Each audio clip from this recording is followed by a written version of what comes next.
Yep. Et bonjour à tous, ravi de vous revoir. Comme je vous rappelle, ceci est une salle de classe, ça doit vous manquer, je suis sûr et certain. Donc pour aujourd'hui, ce qu'on va faire, je vais vous filmer directement. Moi, vous pouvez me réécouter, vous pouvez refaire les choses ensemble. Le background de maths que vous avez réalisé il y a quelques semaines. Donc maintenant, vous le savez, je préfère me filmer et on va sûrement rester en confinement, encore pendant un petit moment. Mais même si vous n'avez plus le bac de maths, il faut quand même que vous acquérissiez toutes ces connaissances et que vous les gardiez en mémoire. Parce que pour ceux qui vont continuer les études après, c'est très très important. Donc le premier exercice de maths que nous avions, si vous vous souvenez, on se remet un peu en jambes, c'était sur la formule sur delta. Donc le premier était x2 moins x moins 6. x2, x au carré, moins x moins 6. Moins 6 égale 0. On se rappelle, delta est très important et sera utile pour tout le long. Donc en premier lieu, on se rappelle, formule de delta, c'est delta égale b au carré moins 4 AC. Donc, pour le tout premier, comme on l'avait vu, on est à x au carré moins x moins 6 égale 0. Donc, c'est comme si, devant les x, il y avait un petit 1. N'hésitez pas à le noter si ça peut vous aider. Donc, en premier lieu, on utilise la formule de delta. On se rappelle, la petite lettre A, c'est là, B, c'est ça, et C. Donc, A est égal à 1, B est égal à moins 1, et C est égal à moins 6. Et ensuite, vous développez. Donc, delta, la formule, B au carré, ça va faire moins 1 au carré, moins 4 fois AC. Donc, 1 fois moins 6. 1 fois moins 6. Si vous faites ce calcul à la calculette, vous trouvez 23.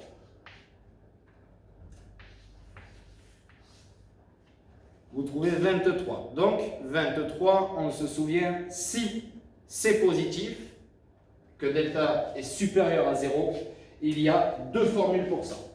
Donc, la première, c'est x1 est égal à moins b moins racine carrée de delta divisé par 2a. Et la solution numéro 2, moins b plus racine carrée de delta divisé par 2a. Une fois que vous avez cette formule, toujours pareil, vous avez juste à changer les chiffres. Donc,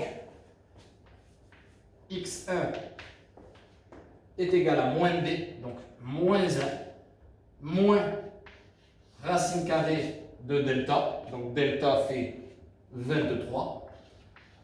Petite vérification.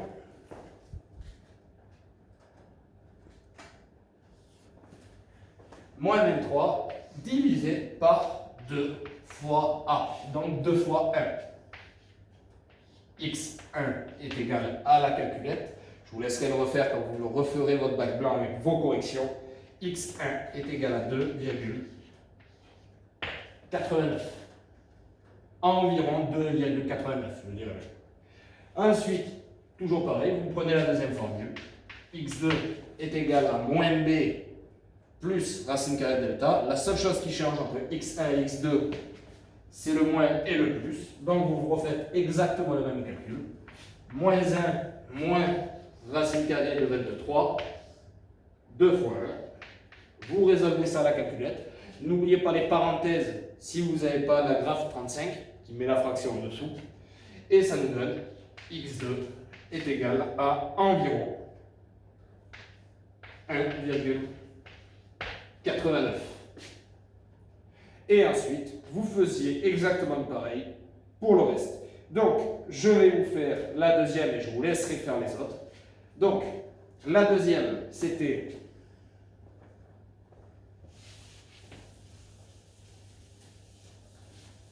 Pour vous donner les 3 exemples, parce que je ne vais pas vous faire les 5, je vous laisserai les faire tout seul quand même. Généreux. Donc la deuxième, c'était, pour le deuxième exemple, moins 1, x au carré, plus 1x, plus 1 égale 0.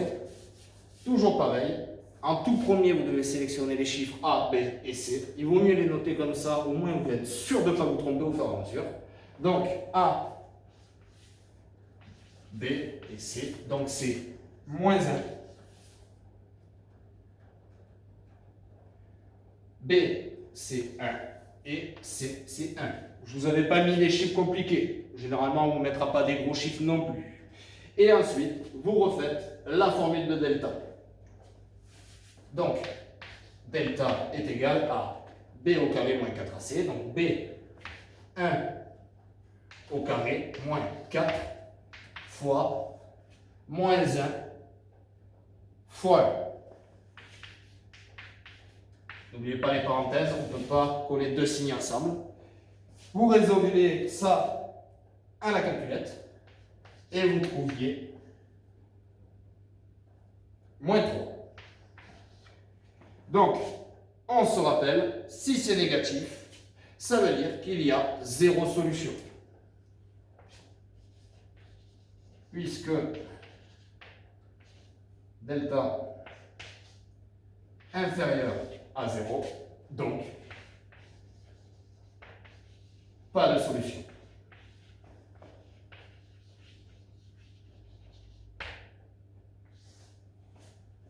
Ou 0 solution. Ça, c'était pour le deuxième exemple. C'est si vous tombez sur un négatif comme moins 3 en résolvant delta. Le dernier exemple qu'il y avait,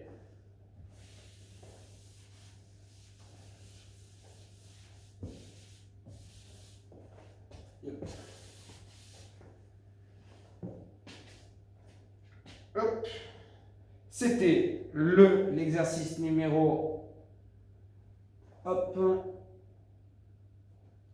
au carré. C'était le troisième exemple. 1x au carré plus 6x plus moins 9. Excusez-moi. Moins 9. Donc là, exactement la même chose. Vous me sélectionnez A, B et C. A, B et C.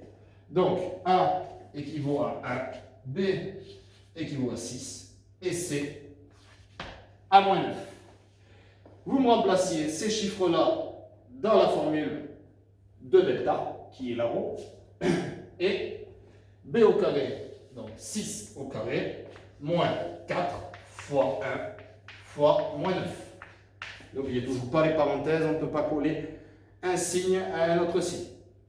Divisé, excusez-moi, ce que vous trouviez était égal à 0. On se rappelle les formules des équations au second degré. Si delta est égal à 0, une solution. Donc x, 0. La formule, c'est moins b sur 2a. Avec cette formule, si c'est égal à 0, vous la reprenez. X, 0, est égal à moins b, 6, divisé par 2 fois 1.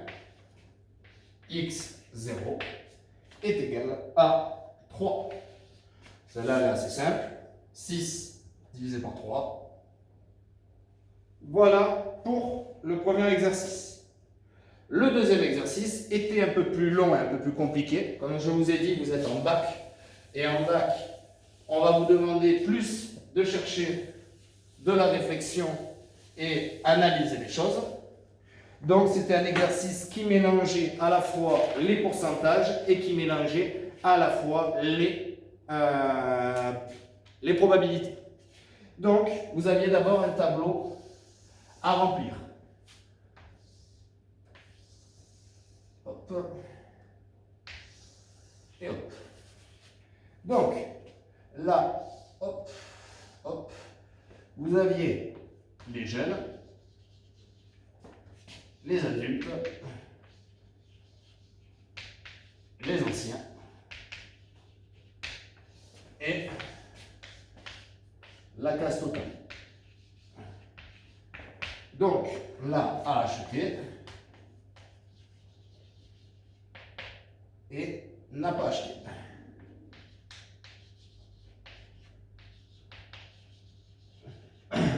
Et la classe totale. On vous donnait certains chiffres, comme 99 adultes, ici présents. On vous donnait 24 jeunes qui n'ont pas acheté, 84 anciens qui n'ont pas acheté, le total des adultes, donc 220, et le total des anciens. Donc, à partir de ce tableau-là, on vous disait que 400 clients d'un supermarché ont accepté de donner leur âge et dire s'ils avaient acheté ou non dans le magasin sur la tête de gondole. C'est comme ça que les magasins vérifient si leur ILV, donc information sur le lieu de vente ou leur tête de gondole ou la façon dont ils vont organiser leur magasin va fonctionner ou non grâce aux clients. Si on demande aux clients, cela permet de nous faire vérifier si oui ou non on va réussir à faire quoi que ce soit. Donc, on va vous donner le premier résultat. On va vous donner le total. Donc, on se rappelle, le total sera utile aussi aux probabilités. Donc, 400. Ensuite, c'est juste des exercices de logique. Donc, s'il y a 400 personnes, qu'il y a 220 et 120, 220 adultes au total et 120 anciens, vous additionnez les deux chiffres, ce qui fait 340. 400 moins les 340, ce qui nous faisait au total 60 jeunes. Grâce à ces 60 jeunes, vous faisiez 60 moins 24, ce qui nous faisait 36 jeunes. Et ainsi de suite. Le tableau 120 moins les 84, donc ce qui nous faisait 36 anciens qui avaient acheté. Ensuite, 220 moins 99, ce qui nous faisait 121. Et ensuite, vous aviez juste à additionner les jeunes, les adultes et les anciens ensemble pour savoir lesquels avaient acheté et lesquels n'avaient pas acheté. Donc, 36 plus 99 plus 36, 171. Et 229 pour le nombre de personnes qui n'ont pas acheté. Voilà pour le remplissage du tableau. Nous, on avait vu sur les 10 qui était un peu plus compliqué avec les pourcentages. Là, les questions suivantes étaient la première partie sur quel est le pourcentage de jeunes dans cet échantillon. Donc, le total de jeunes est de 60 et de 60 sur 400. On se rappelle, si vous utilisez cette technique, donc, pour savoir combien il y a de pourcentage de jeunes, le 100%, toujours pareil. 100%, posez-vous la question, c'est quoi? C'est 400 personnes.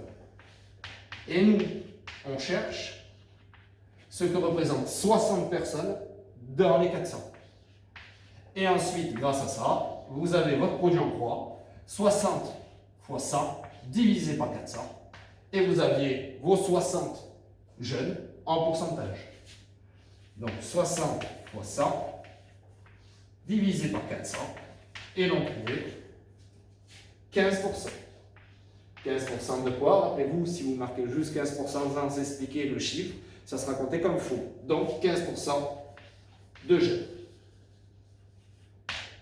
Et vous faisiez exactement pareil pour la question numéro 2 qui était le nombre d'acheteurs parmi les adultes. Donc là, il fallait bien analyser le tableau. Le nombre d'acheteurs, donc 99 adultes ont acheté, donc toujours sur l'ensemble des personnes, parmi les adultes, excusez-moi, donc 220. Donc le 100% là, il changeait. Donc puisqu'on est parmi les adultes, 100% devenait les 220. Donc adultes.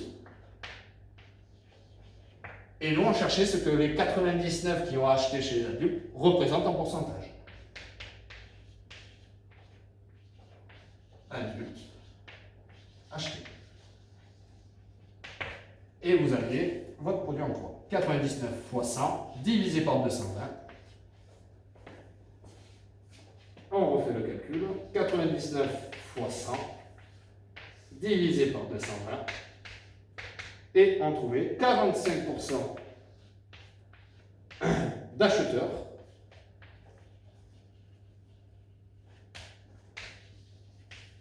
parmi les adultes. La troisième question sur les pourcentages était le pourcentage d'adultes parmi les acheteurs. Donc là, il y avait une seule nuance qui faisait.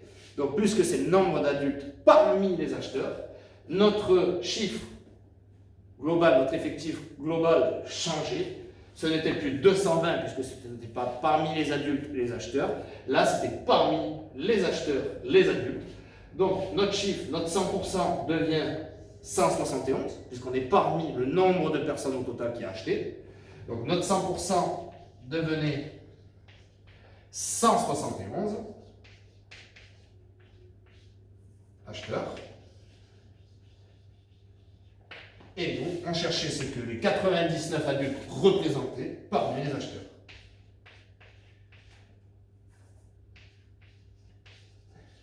Comme je vous l'ai dit précédemment, ces calculs vont permettre au magasin, c'est des stats, vont permettre, et les pourcentages, vont permettre au magasin de savoir quel public est le plus acheteur et quel public on va le mieux ou plus le cibler pour pouvoir gagner plus de chiffre d'affaires. Donc, toujours pareil, produit en croix, 99 fois 100 divisé par 171. 99 fois 100 divisé par 171, qui est égal à 58% d'adultes parmi les acheteurs. Parmi les acheteurs. Hop, petite vérification si la vidéo tourne toujours. La vidéo tourne toujours. Donc ensuite, vous tombiez sur les probabilités. Les probabilités, le tout premier, on vous disait que l'événement A, donc événement A, c'est les personnes, la personne choisie, personne choisie, est un adulte.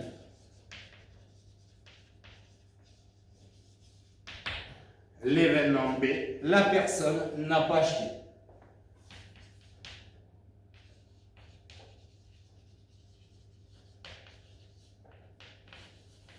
N'a pas acheté.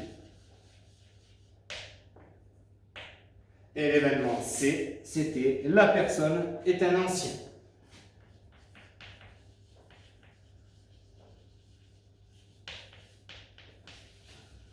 La personne est un ancien. Donc on se rappelle, les probabilités sont du hasard. On va tirer une personne au hasard dans un lot de personnes tout en le remettant à chaque fois si on reprend cette image-là. Donc, le premier exercice, la première question était de calculer la probabilité de A. Donc, la probabilité que la personne choisie au hasard ou tirée au hasard soit un adulte. Donc, probabilité, on n'oublie pas, P entre parenthèses de A, probabilité de A, est égale à 220, puisqu'on a 220 adultes, et il faut qu'on calcule la probabilité de tirer un adulte sur les 400 personnes présentes. Donc 220 divisé par 400, qui est notre effectif global, on retrouvait 0,55, et pour le transformer en pourcentage, on le passait, on le multipliait par 100, ou on décale la virgule tout simplement de 2, ce qui nous faisait 50%, 55% de probabilité de tirer un adulte au hasard. La probabilité de B, donc toujours P de B, n'oubliez pas, si vous ne le formulez pas comme ça, ça ne comptera pas juste, vous n'aurez pas le droit de calculer la probabilité. Donc probabilité de B, donc qui est une personne de tirer au hasard une personne qui n'a pas acheté. Donc on a La ligne n'a pas acheté. On a 229 personnes qui n'ont rien acheté dans le magasin. Donc 229 divisé toujours par les 400 qui est notre effectif total ou global. Donc 229 divisé par 400, on retrouvait 0,57. Toujours pareil, soit vous mettez x 100, soit vous décalez la virgule de 2 chiffres. Ce qui nous fait 57% sur les 400 personnes qu'ils sont passés dans le magasin sans acheter. La probabilité de tirer 57% de tirer une personne qui n'a pas acheté sur ces 400. La probabilité de C, la personne est un ancien. Donc exactement la même chose.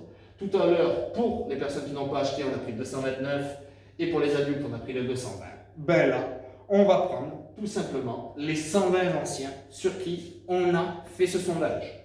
Donc, probabilité de C. Donc, 120 divisé par 400, qui est égal à 0,3. Donc, on n'oublie pas, là, c'est comme s'il y avait des zéros. Hein. 0,3, c'est 0. Donc, fois 100, ce qui nous faisait un total de 30%. La probabilité de tirer un ancien sur l'effectif total est de 30%. Ensuite, vous aviez maintenant A inter B. Donc A inter B, c'est de calculer un adulte et pas acheteur. A, événement A et B. Donc l'événement A, la personne choisie est un adulte. L'événement B, il n'a pas acheté. Donc on globalise le tout. Donc, on se rappelle P, A, inter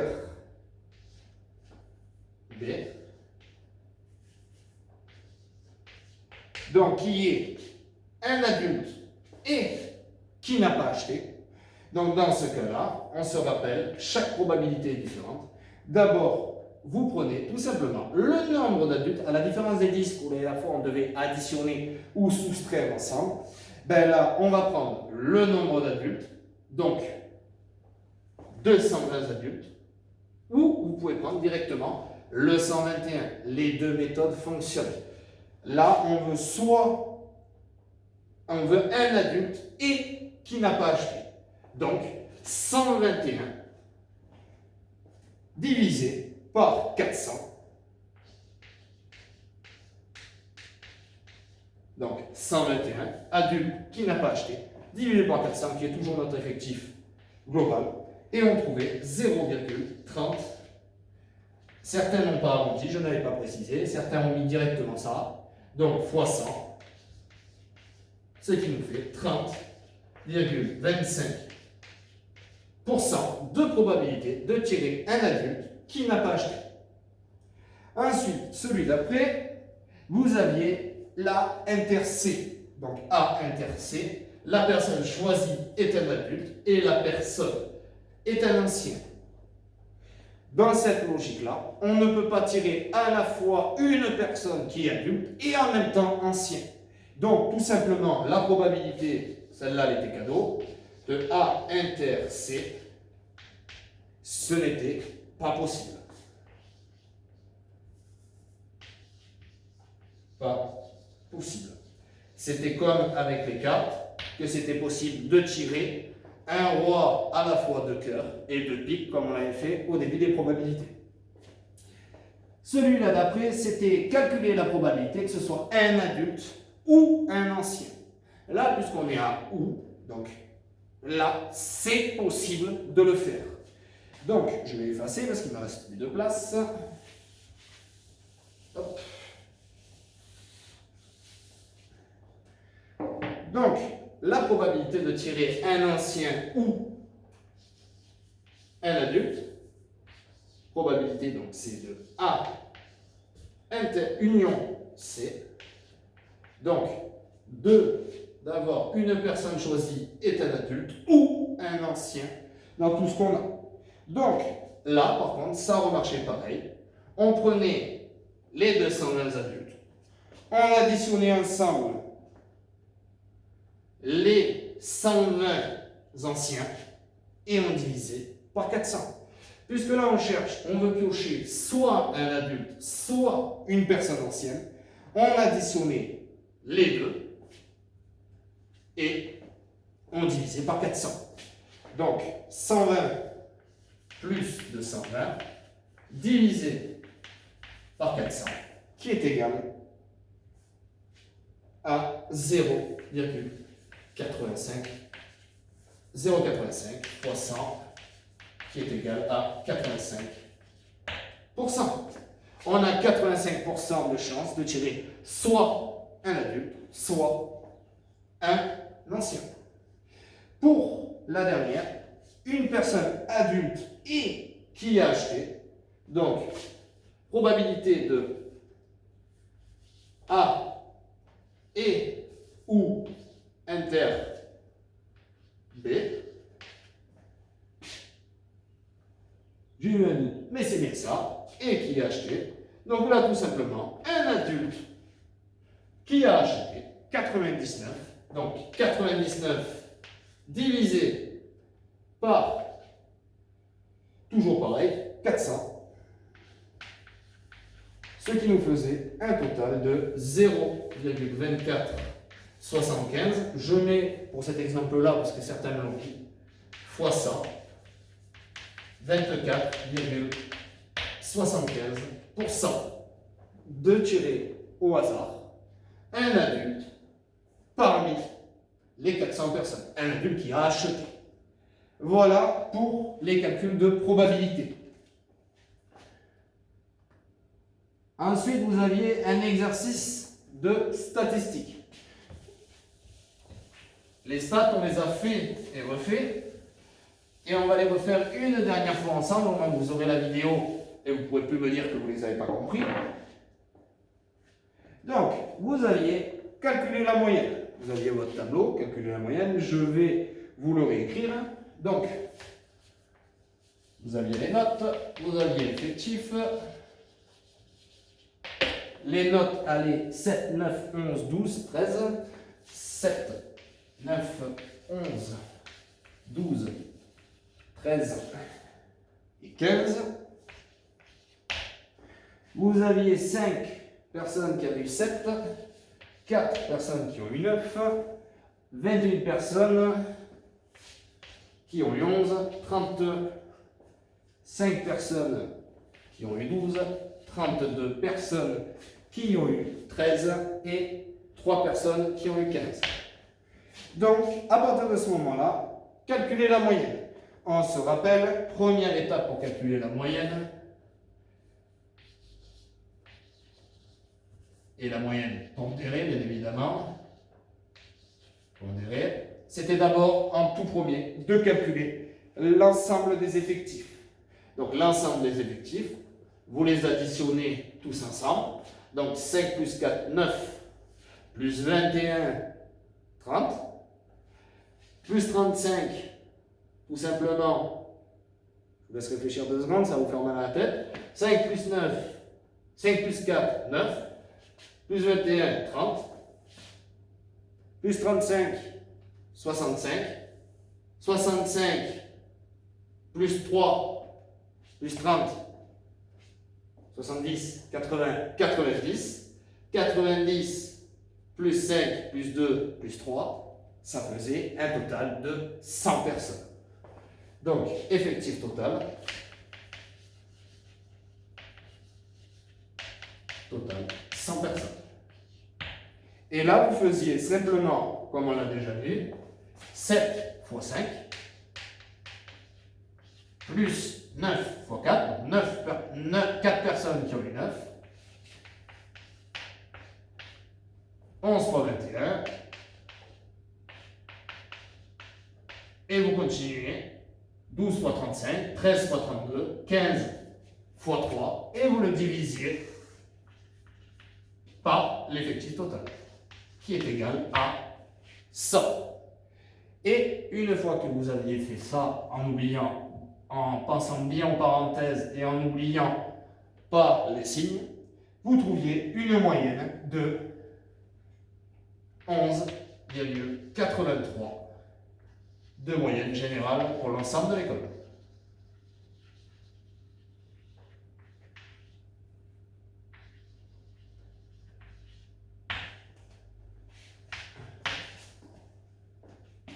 Tout simplement. Ensuite, on vous demandait de calculer la médiane. La médiane, on se rappelle, la médiane, petite vérification de la vidéo. La médiane équivaut à la moitié. Donc, la moitié de quoi? La moitié de l'effectif. Donc, en tout premier lieu, vous preniez 100, donc l'effectif total, vous le divisiez par 2. 100 divisé par 2, 50, c'est pas très compliqué. Et ensuite, vous additionnez les effectifs jusqu'à tomber à dépasser le 50.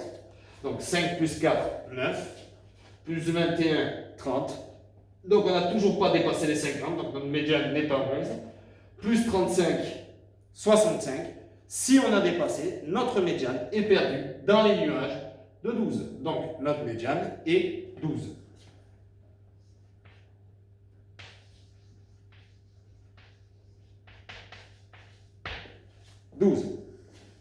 Pour le Q1 et le Q3, donc quartile 1 et quartile 3, quartile, donc un quart. Si la médiane c'est 50%, le quartile 1 c'est 25% et le quartile 3 c'est 75%. Donc toujours pareil, vous preniez l'effectif total, sauf que là à la place de le diviser, vous le multipliez par 0,25. Vous trouviez 25, et ça, ce n'est pas notre quartile 1, c'est la 25e position, ou valeur. Donc, toujours pareil, vous remontez dans vos effectifs, 5 plus 4, 9, on n'a pas dépassé 25, plus 21, 30, si on a dépassé les 25, notre quartile 1 est égal à 11.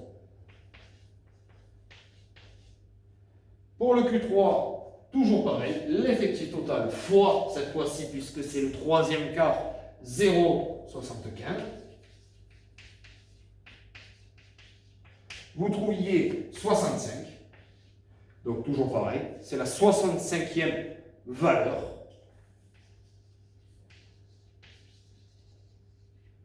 Vous remontiez dans votre tableau. 5 plus 4, 9. Donc on n'a pas dépassé la 65e. Plus 21, 30. Plus 35, 65. Donc on n'a toujours pas dépassé, puisqu'on est pile au 65. On additionne les 32. On a dépassé les 65. Donc notre médiane, c'est 13.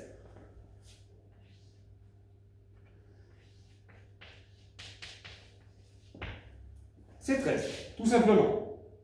Donc, ensuite,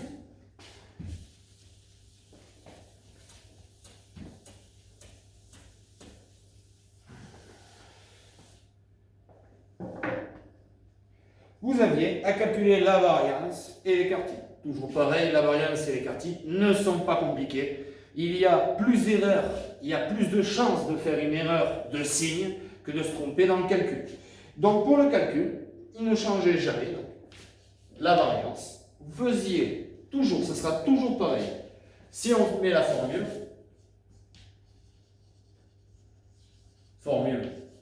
variance, vous l'avez dans votre cours, hein. Ça va être l'effectif. Effectif du coup 1 fois la note 1 moins la moyenne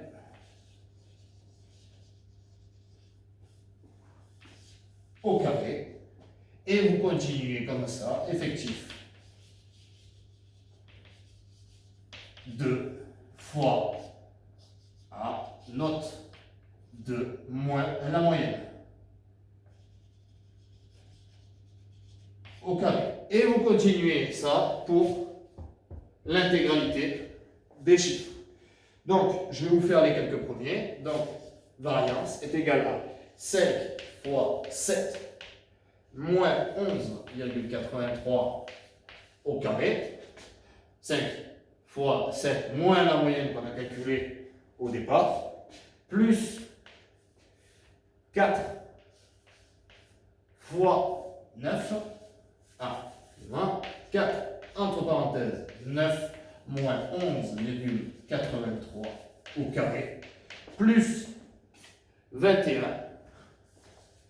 fois, alors vous n'êtes pas obligé de le mettre comme toujours, 11 moins 11,83 au carré, ainsi de suite pour l'intégralité. Et comme toujours pareil, vous le divisiez par le total, l'effectif total, par 5. Et vous trouviez en tout 2,38. Environ 2,38. C'est la variance. Et pour calculer, pour terminer cet exercice, pour calculer l'écart type, on se rappelle, c'est un sigma comme ça, ben c'est juste la racine carrée de la variance. Donc, racine carrée de la variance, donc, racine carrée de 2,38. Ce qu'on trouvait, 1,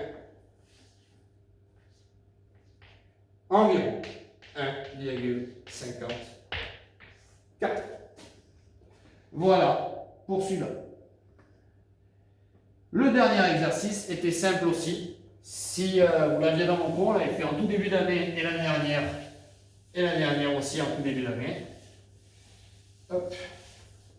Donc, le tableau le tableau que vous avez à la fin sur le tableau des stats, je vous enverrai une vidéo pour le résoudre que j'ai déjà filmé pour les anciennes classes.